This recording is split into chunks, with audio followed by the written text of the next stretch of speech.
Bonjour et bienvenue. Cette capsule vous guidera à travers un deuxième exemple d'application qui concerne la base de données d'une agence de voyage. Alors cet exemple est divisé en deux capsules en récupérant des données intéressantes en appliquant les clauses group by et having. Alors comme toujours, prenez une feuille et un stylo et c'est parti. Donc rappelons la base de données de l'agence de voyage. Donc cette base de données contient trois tables. La première table c'est la table client, donc qui stocke les informations sur les clients. La deuxième table, c'est la table voyage, qui stocke les informations sur les destinations de voyage. Et la troisième table, c'est tout simplement la table réservation pour stocker les réservations des clients. Par exemple, le client CLT1 a réservé pour le voyage VG1. La date de réservation, c'est le 5/1/2021. Le travail à faire, c'est tout simplement d'écrire des requêtes SQL pour récupérer les informations suivantes. Donc la première information, c'est déterminer le nombre total de réservations pour chaque client. La deuxième question, c'est aussi identifier les clients ayant effectué plus de 3 réservations. Et au final, on va afficher le numéro de client ainsi le nombre total de réservations. Alors cliquez sur pause et essayez de trouver une solution. Et voilà de retour. On va commencer par la première question. C'est identifier le nombre total de réservations pour chaque client. Alors, pour récupérer cette information, on a besoin de la table, tout simplement la table réservation. Donc, voici la table réservation. Donc, cette table contient les informations sur les clients, ainsi sur les destinations ou bien les voyages. Donc, pour compter le nombre de réservations effectuées pour chaque client, c'est tout simplement compter le nombre de lignes associées à chaque client. Donc, compter le nombre de lignes associées à chaque client, ça veut dire classifier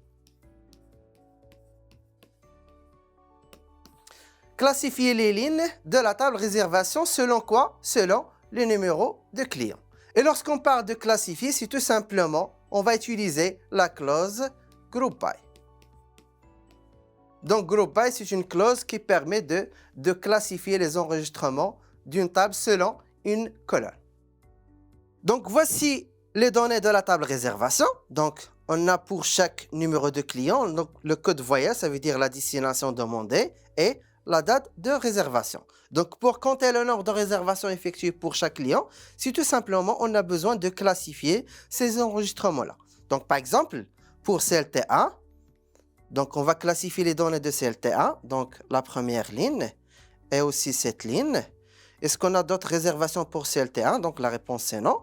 On passe au deuxième client. Donc, deuxième client, c'est 3. Donc, la deuxième ligne. Aussi, on a cette demande, associée client 3, et cette demande ici. Et, avant-dernière commande, c'est CLT1 pour voyage 5. C'est pareil pour le client suivant, c'est tout simplement CLT4. Donc, CLT4, CLT4, et CLT4 et finalement CLT4. Donc, les données sont classifiées, donc on peut compter facilement le nombre de réservations effectuées pour chaque client. Donc, par exemple, pour CLT1, c'est tout simplement 2. Pour CLT3, ou simplement on a 4. Et pour CLT4, c'est tout simplement 4 réservations. Et donc, pour effectuer cette classification, donc on va utiliser la clause group by. Donc, select from group by. Donc, qu'est-ce qu'on a besoin comme information à afficher? Donc, on a besoin de numéro de client. Et à partir de quelle table on va effectuer cette recherche? À partir de la table réservation.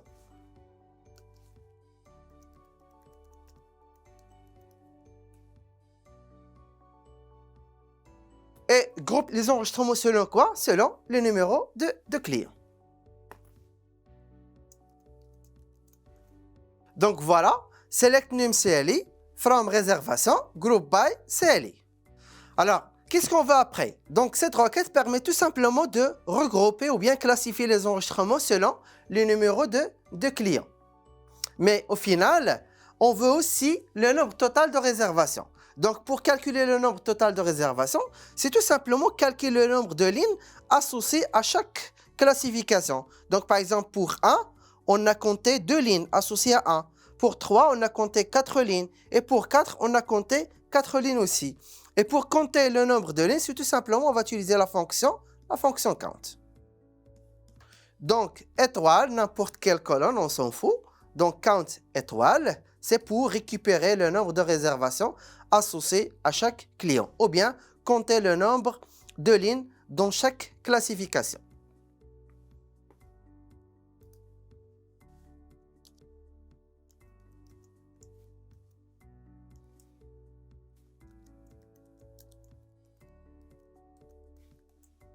Donc voilà, on va afficher le numéro du client ainsi le nombre total de réservations dans chaque classification. Et on va renommer cette colonne par total res, pour total de réservation.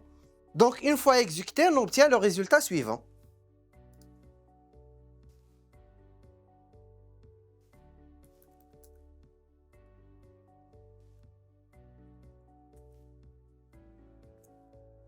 Donc voilà, pour CLT1, on a 2 réservations. Pour CLT3, on a 4 réservations. Et pour CLT4, on a 4 réservations. Donc c'est le résultat voulu. On passe maintenant à la deuxième question.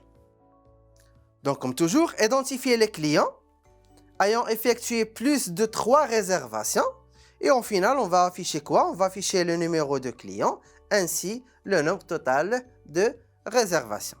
Donc, comme vous pouvez voir ici, donc, cette requête, c'est pareil que la question précédente, sauf que ici, on a une condition. Donc, une condition sur le nombre de réservations. Donc, on va afficher seulement les clients ayant effectué plus de 3 réservations. Donc, pour effectuer cette condition sur le nombre de réservations, et pour compter le nombre de réservations, on a utilisé la fonction count. Et pour faire une condition sur une fonction count, donc on va faire cette condition dans la clause having. Donc on va modifier la requête précédente en ajoutant la clause having pour effectuer une condition sur le nombre de réservations. Donc lorsqu'on a une condition sur les fonctions d'agrégation comme count, sum, avg, min, max, donc ces conditions sont placées dans la clause having. Par contre, lorsqu'on a une condition sur une colonne de la base de données, donc cette condition est placée dans la clause where.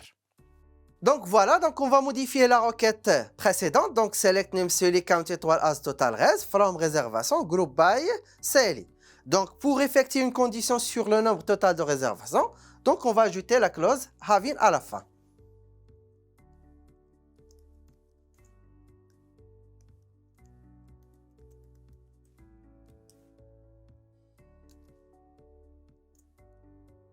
Donc, having, total réservation, donc le nombre total de réservation est supérieur strictement à 3. Donc, lorsque cette requête est exécutée, donc normalement, la requête doit retourner seulement 2 lignes. Donc, la ligne CLT3 et la ligne CLT4. Donc, voilà. Donc, la requête retourne seulement 2 enregistrements. Donc, le premier enregistrement associé au client CLT3 et le deuxième enregistrement associé au client CLT4. Donc, ce sont clients ayant plus que 3 réservations. Donc, pour CLT1, elle a seulement 2 réservations. Dans le résultat affiché ici, on a seulement affiché le numéro de client. Supposons maintenant, au lieu d'afficher le numéro de client, on va afficher le nom de client. Donc, le nom de client, est-ce que dans la table réservation, on a cette information? Donc, la réponse, c'est non. Donc, l'information sur le nom de client est stockée dans la table client.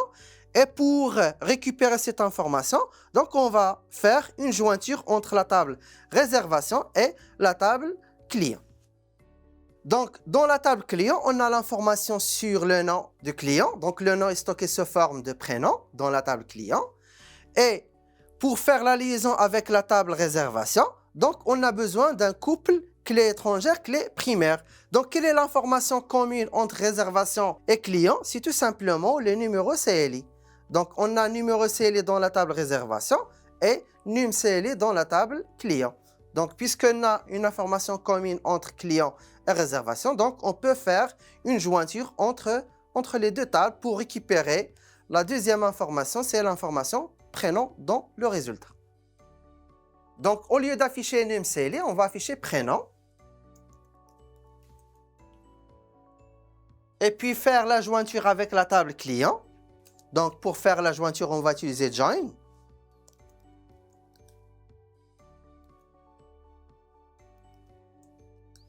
Donc, on va renommer les deux tables. Donc, la première table par R, la deuxième table par C, tout simplement pour faire la condition de jointure.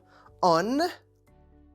Maintenant, la condition de jointure, il faut que R num CLI, donc le num CLI dans la table réservation égale num CLI de la table client. C point num CLI. Donc, une fois qu'on a cette jointure, donc on va modifier la clause group by. Donc, toujours, on va regrouper par les colonnes listées dans la clause select. Puisqu'on a listé prénom dans la clause select, donc on va modifier group by num CLI par group by prénom. Donc, voilà.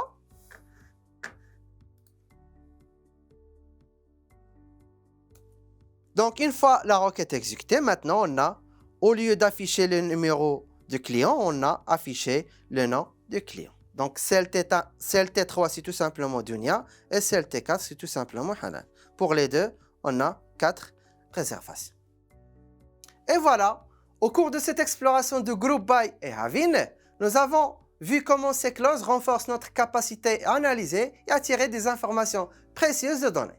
Nous vous fournirons davantage d'informations et d'applications pratiques concernant la même base de données dans la prochaine capsule. D'ici là, happy querying!